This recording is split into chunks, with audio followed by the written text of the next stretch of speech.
किसी ने बड़े कमाल की बात कही है कि लोगों के काम आते रहिए, क्योंकि कुदरत का उसूल है जिस कुएं से लोग पानी पीते रहते हैं उसका पानी कभी नहीं सूखता। हाय गाइस, मेरा नाम है आरजे कार्तिक। एक छोटी सी कहानी भगवान गौतम बुद्ध की। ये बात शुरुआती दिनों की है, जब भगवान गौतम बुद्ध अपने शिष्यों के साथ में भ्रमण पर निकले हुए थे। गांव से गांव, शहर से शहर जाया करते थे, प्रवचन दिया करते थे, अपने शिष्यों को रोजाना कुछ ना कुछ नया पाठ पढ़ाते थे, नया लेसन सिखाते थे, उन्हें समझाते थे कि जिंदगी का मतलब क्या है। एक बार ऐसे ही भ्रमण करते करते एक गांव से दूसरे गांव के लिए निकले थे। रास्ता काफी लंबा था, चलते चलते देर हो गई, दोपहरी का वक्त था, बड़ी जोर की प्यास लगी थी। तो एक बरगद के पेड़ के नीचे आराम करने के लिए रुक गए। अपने एक शिष्य से कहा कि काम कीजिए, आप इस बरगद के पेड़ से 20 कदम दूर जाइए और 2 बार परिक्रमा लगाइए, चक्कर लगाइए, उसके बाद वापस आइए। उस शिष्य ने वैसा ही किया। वो 20 कदम गया, 2 परिक्रमा लगाई, वापस आया। भगवान गौतम बुद्ध ने उससे पूछा कि एक बात बताइए, क्या आपको कहीं से ठंडी हवा आ रही थी, महसूस हुई? तो उसने बताया कि हाँ, उत्तर दिशा से ठंडी हवा आ रही है। तो भगवान गौतम बुद्ध ने कहा कि काम कीजिए, आप उसी दिशा में जाइए, वहां कोई ना कोई पानी का स्थान होगा, बर्तन साथ लेकर के जाइए, पानी भर के लाइए, सभी को बड़ी प्यास लगी है। शिष्य ने वैसा ही किया। वो गया और उसका सरप्राइज ये था कि वहां जाने पर मालूम चला वाकई में एक तालाब था, गांव का तालाब था, जिसमें गांव वाले कुछ ना कुछ एक्टिविटी कर रहे थे। कोई अपने कपड़े धो रहा था, कोई खुद को नहला रहा था, नहा रहा था, कोई अपनी भैंसों को नहला रहा था। उस पूरे तालाब का माहौल गंदा हो रखा था, इतनी भीड़ वहां हो रखी थी, सारा पानी मैला कर रखा था, गंदा पानी। उस शिष्य को उन गांव वालों पर गुस्सा आने लगा कि ये नहाने की जगह है, यहाँ पर आके कपड़े धो रहे हैं, यहाँ पर ये कर रहे हैं, वो कर रहे हैं, भैंसों को नहला रहे हैं, पूरे तालाब का पानी गंदा कर दिया है, स्वच्छता नहीं रख सकते। वो बहुत कुछ अपने मन में कहने लगा, गुस्सा करने लगा, क्योंकि उसे अपने गुरुदेव के लिए बर्तन में पानी भर के ले जाना था। बहुत देर उसने सोचा कि क्या करूं क्या ना करूं। तभी एक गांव वाला और आया, उसके साथ और भैंसें थी, और भैंसें उसने उतार दी और पानी गंदा हो गया। उसको चाह करके भी कुछ नहीं बोल पाया, क्योंकि गुरुदेव ने सिखाया था कि शांत रहना है। वो शिष्य वहां से वापस आया, उस बरगद के पेड़ के वहां जहां भगवान गौतम बुद्ध अपने शिष्यों के साथ में बैठे थे, और आकर के माफी मांगी कि मुझे माफ कर दीजिए, मैं आपके लिए पानी नहीं ला पाया। उन्होंने पूछा कि क्या बात हुई। तो वो फिर से जो गुस्सा अंदर भर के बैठा था उसने निकाल दिया कि वहां तो हाल बेहाल हो रखा है, कोई नहा रहा है, कोई अपने कपड़े धो रहा है, कोई भैंसों को नहला रहा है, पूरे तालाब का पानी गंदा कर रखा है। वो गंदा पानी आपके लिए कैसे लेकर के आता, आपको गंदा पानी कैसे पिलाता?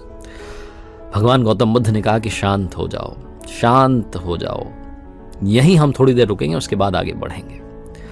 भगवान गौतम बुद्ध ने अपने शिष्यों के साथ में वहीं उस बरगद के पेड़ के नीचे थोड़ी देर विश्राम किया। घंटा 2 घंटा बीत गया। उसके बाद में फिर से उसी शिष्य से कहा कि काम कीजिए, फिर से उसी दिशा में जाइए, उसी तालाब में जाइए, बर्तन लेकर जाइएगा और अब की बार पानी भर के लाइएगा, तब पानी पिएंगे। उसे समझ में नहीं आया कि ये क्या इलॉजिकल सी बात हुई, मतलब अभी तो गया था, वहां गंदा पानी है। लेकिन गुरुदेव ने कहा था, मना नहीं कर सकते थे। वापस गया वो शिष्य और वहां जाकर के देखता, उसके लिए सरप्राइज ये था कि वो पानी एकदम साफ हो चुका था। साफ पानी उसने बर्तन में भरा, वापस आया और आकर के प्रणाम किया और पूछा कि बस मुझे ये बता दीजिए भगवान, वो साफ कैसे हो गया पानी? तो उन्होंने कहा कि जब सारे लोग वहां से चले गए, अपनी भैंसों को, जानवरों को लेकर के चले गए, कपड़े धोना बंद कर दिया, तो अपने आप जो उस पानी में गंदगी ऊपर आ गई थी, वो सारी गंदगी, सारी मिट्टी नीचे बैठ गई और पानी तो पहले भी स्वच्छ ही था, तो मैं वापस से स्वच्छ दिखने लगा। भगवान गौतम बुद्ध ने अपने शिष्यों को समझाते हुए एक बात और कही, जो मैं आपके साथ में शेयर करना चाह रहा हूं। बात बहुत जरूरी है। ये कहानी उस तालाब की, उस पानी की नहीं, कहानी हमारे दिमाग की है। हमारे दिमाग में कई बार ऐसा होता है कि बहुत सारी चीजें चलने लगती है, नेगेटिविटी हम पर हावी हो जाती है। जैसे उस तालाब में गंदगी आ गई थी, उस शिष्य ने कुछ नहीं किया, सिर्फ वक्त दिया। भगवान गौतम बुद्ध ने कहा यहां विश्राम करेंगे।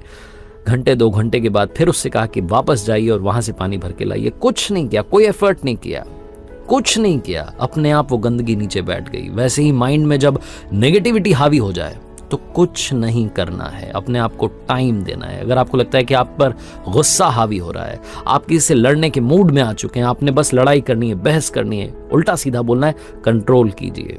अपने माइंड को काम रखिए, कूल रखिए, कोई एफर्ट मत कीजिए, समय पर छोड़ दीजिए। कुछ देर के बाद आपको लगने लगेगा कि शायद आपकी भी गलती थी। छोटी सी कहानी है लेकिन बहुत बड़ी बात सिखाती है। वक्त दीजिए, सब्र रखिए। तालाब में गंदा पानी साफ हो सकता है तो आपके माइंड में भी जो गंदगी है वो भी नीचे बैठ सकती है और जो पॉजिटिविटी है वो आप पर हावी हो सकती है। आरजे कार्तिक बस ये कहना चाहता है, खुश रहिए, प्रसन्न रहिए, अपने आसपास के माहौल को पॉजिटिव रखिए, पॉजिटिव वाइब्स को बढ़ाते चलिए और हाँ, कर दिखाओ कुछ ऐसा कि दुनिया करना चाहे आपके जैसा।